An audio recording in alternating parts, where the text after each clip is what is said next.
Lamont Roach in training camp, ready for one of the biggest rematches. You're the boxer, and he's the puncher. It depends on how I'm feeling that night. Depends on how you're feeling going into the fight. How you feeling today? I'm feeling like Mike Tyson today. These two have known each other for a while. Does Lamont Roach just understand a way to beat or frustrate Tank in a way that others don't? Mike Tyson recently made a surprise visit to Lamont Roach's training camp ahead of the highly anticipated rematch with Gervonta Davis. Tyson didn't just stop by. He trained with Roach and praised his power, saying Davis won't make it to the final bell. We'll see what happens, Tyson said, hinting that Roach has the tools to finish the job early. At first I thought Tank was just going to beat him in like 5 or 6 rounds. I don't know. We have to see now. I got caught up with the hype and stuff. What's the key? The key to the fight? With Davis, I think I don't see it going the distance to fight. The rivalry between Lamont Roach and Gervonta Davis is more than just another fight. It's a defining moment for both men. Roach shocked the world when he fought Davis to a draw, something no one else had done. That first fight changed how fans and experts saw them. Davis, known for his knockouts, met someone who could take his shots and fight back smartly. Roach comes into the rematch more confident and better prepared. Better. But they've known each other. These two have known each other for a while. Does Lamont Roach just understand a way to beat or frustrate Tank in a way that others don't? You know what I mean? Like, has he just found it, so to speak? Like, I have a lot I want to find out after that, because the first fight was so controversial. I think leaving it up to a draw is fine, whatever, even though under the letter of the law, Tank probably should have lost this fight, and probably would have if they counted the knockdown when he took a knee. He blamed it on grease. I assume he won't on his hair. And it could get greasy. Like Amanda Serrano was like, "Yo, that's what fucking put me out of a fight in Puerto Rico." And then we were subjected to her beating the shit out of Stevie Morgan not that long later. So like, that's kind of what it is. But I'm excited for this. I'm excited for this because of the first fight. And I think you have to give Lamont Roach a real shot, even though I still would say Tank figures it out and gets it done and takes it more seriously this time. Yeah, I think that because they're so familiar with each other, like these guys fought each other when they were kids. And then Lamont Roach comes into the ring and listen, regardless, like Lamont Roach came in there and he was confident. And I don't think a lot of people believed that he was going to be able to get it done against Tank. People thought that Tank was going to knock him out. Here's the thing, though. Tank is actually super skilled. Like, he doesn't throw a lot. When he does, he's extremely accurate. But he does have skill, and what he does is he reels in his fighters, and he ends up landing big shots on them that end up knocking his opponent out. Mike Tyson, one of boxing's all-time greats, didn't hold back when talking about the rematch. He warned that Davis can't afford to be overconfident this time. Tyson called it a tough fight and stressed that Tank should take Roach very seriously. Tyson's message was clear. Davis is in for a real challenge. I think Gervonta Davis is probably the greatest fighter around now, but he's got a tough fight coming up. You know, he's the top dog. There's no doubt about it. He showed that. But Barrios, he's a pretty good fighter. Last time I saw him fight, he was pretty durable. Ryan Garcia also gave his thoughts. He was impressed with Roach's performance in the first fight and said it proved Roach belongs in the spotlight. Garcia believes all the pressure is now on Davis. It's no longer just about who has more talent, about who's more willing to dig deep. According to Garcia, Roach already proved himself. Now it's Davis who has something to prove. Asterisk. How does the rematch play out if they do fight again? Sometimes not a loss, but something like this, a blemish, might get you back. It can. You know, it's all up to Tank.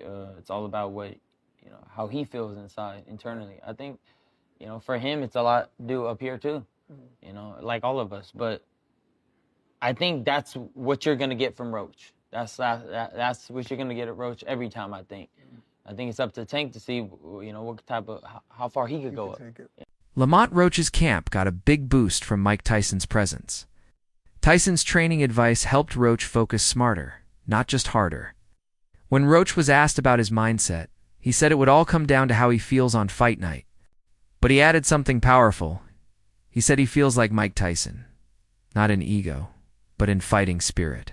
You're the boxer, and he's the puncher. It depends on how I'm feeling that night. Depends on how you're feeling going into the fight. How you feeling today? I'm feeling like Mike Tyson today. Gervonta Davis didn't take the news of Tyson training with Roach well. He responded by saying he has more power and better skills than Tyson ever had. That's a bold statement, especially considering Tyson's legendary knockout record. Shows Davis is confident, but it might also mean he's feeling the heat. This rematch clearly has him on edge. I think I do have more skills than Mike Tyson, as far as like, I mean, when I say I have more skills than Mike Tyson, guys smarter than like at a lower weight class always have more skills. It's no heavyweight ever in life had more skills than smaller guys. So let's just take that out the picture. So when people think that I'm dissing Mike Tyson, I'm not dissing Mike Tyson, for sure. It just, facts is facts. You know what I mean? I do feel as though I have more skills than Mike Tyson. I just hold that puncher power just as like Mike Tyson did when he was fighting, you know, so. And I'm going to stand on my words. Shocker Stevenson shared his thoughts too. He praised Roach, calling him a hell of a fighter, and said Davis will need to step up this time. What makes Roach dangerous, according to Stevenson, isn't just his skill, it's his timing, defense, and heart. Roach fights like everything is on the line. Stevenson expects a war in the ring, not just a fight. Talked about those rankings since they came out? No, I ain't talking about it. Bro, I can't blame it. Here's the thing, like all of this stuff going on behind closed doors with these high-powered peoples and they making these high-powered decisions. I can't blame the fighters for that. So what is there even to talk about? What I'm gonna say, oh, Key, oh, I'm sure, like, there's nothing to talk about. That's my brother at the end of the day. I'm proud of him. I'm happy to where he's at because I done seen where he came from. So truthfully, I'm not caught up in that shit. That shit is what it is, but y'all know like I know what it is. Can we get your thoughts on to overlook Zepeda, the turkey called and say you got your eye on Tank? What do you think about the rumors that Tank and Jake fight? Man, Tank disrespectful to the sport if he choose that over fighting with me. I'm the best fighter in the sport. I've been telling him that. He called cap on it. So if you won't call cap and say I'm not who I say I am, come prove it. We got the rematch announced today with him and Lamont Roach. I think August they announced 16th. It today? So what do you think, you know, considering you were one of the handful of people to pick Lamont Roach, giving him a tough fight? What do you think it's dangerous for him to go back in there and fight Lamont. I think Lamont is a hell of a fighter. I can see that going left. So he better be on his A game. Roach isn't just fighting for a paycheck. He's fighting for his legacy. This rematch could change his career forever. A win over Davis would silence any doubts left from the first fight and launch him into boxing's top tier. Roach is training with intensity, speaking with confidence, and moving like a man who knows this is his moment. So the Tank Davis versus Lamont Roach rematch is being targeted for June 21st in Las Vegas. Now, it's good that they're running it back without wasting any time because Roach absolutely deserves a rematch. I mean, I thought he outboxed Tank the last time around. He came up a division as a gigantic 10-1 underdog, and he was the one on the front foot, you know, landing his jab, the body shots, the combinations, throwing a lot more volume. You know, I had it 7-5 Roach, and the no knockdown in round 9 was the reason it was a draw. If that knockdown was scored, that would have been a decision for Roach. But with all that being said, I do like Tank a lot more in the rematch. I thought he fought way too much on the back foot in the first fight, especially the first few rounds. He would land 1 or 2 punches per round. But as he started becoming the aggressor in the later rounds, he kept landing a lot more left hands and body shots. You know, so Tank just needs to make this a dogfight, get into more exchanges, and that's where he'll land a lot more punches on Roach. When he's sitting on the back foot waiting for a counter, that's where Roach is comfortable and winning most of the rounds. So if Tank can fight the same way he did against Ryan Garcia, you know, rounds 3 to 7, against Mario Barrios in the later rounds, or Frank Martin rounds 4 to 8, if he's the one on the front foot, then I do think he'll stop Roach in the rematch. Roach's father and trainer, Lamont Roach Sr., shared an inside story. He said even Davis knew from the beginning that Roach was a threat. It wasn't fear, it was caution. Davis reportedly understood how tricky Roach could be. But the business side of boxing promoters, managers, and networks pushed the fight forward anyway. In camp, so knowing the coaches, they knowing us, you know, work it's both ways. It ain't just our way, coming from both sides. So, but no, was I shocked? No. I think Tank tried to tell y'all Calvin tried to tell y'all, Burry tried to tell y'all, but they didn't want to hear it. They just so stuck on trying to force Tank to fight who they want him to fight. And it don't work like that. You know what I'm saying? So it just was made for a great fight. So people need to just sit back and get ready for part 2. It's gonna be epic, man. I can't wait for part 2, man. Do you got anything to say to the fans? About part 2, about anything that you got going on coming up, social media, anything. No, I just say get ready, man. Put your seatbelts on, and when that thing happen, man, make sure y'all support. Come to the fight, buy the fight, um, and be the biggest fan, cheering whoever you're cheering for. No matter, but you're gonna see another great performance by the Reaper, man. Reaper ain't playing. He got a big bag, like you said, big 2 bag. What do you think the difference would be, though? You're gonna see the difference. I mean, I believe we want to fight. Nobody can tell us different. The majority of the world believe we want to fight. So you're gonna see. Both of them gonna raise their level. Both of them gonna raise their level. Both of them. So yeah, they're gonna make for a greater fight. But Fans often compare Gervonta Davis to Mike Tyson because of their knockout power and troubled pasts. But Tyson himself shut down the comparison. He said they don't fight alike and don't even have the same attitude. The only thing they share is legal trouble. For Tyson, a boxer's identity comes from how he fights, not how he lives. Davis, a lot of people say he reminds you of them. Does he remind you of yourself? I don't know. I don't know. Maybe just getting in trouble with the law. Other than that, no. Many are comparing this Roach versus Davis rivalry to Tyson versus Holyfield.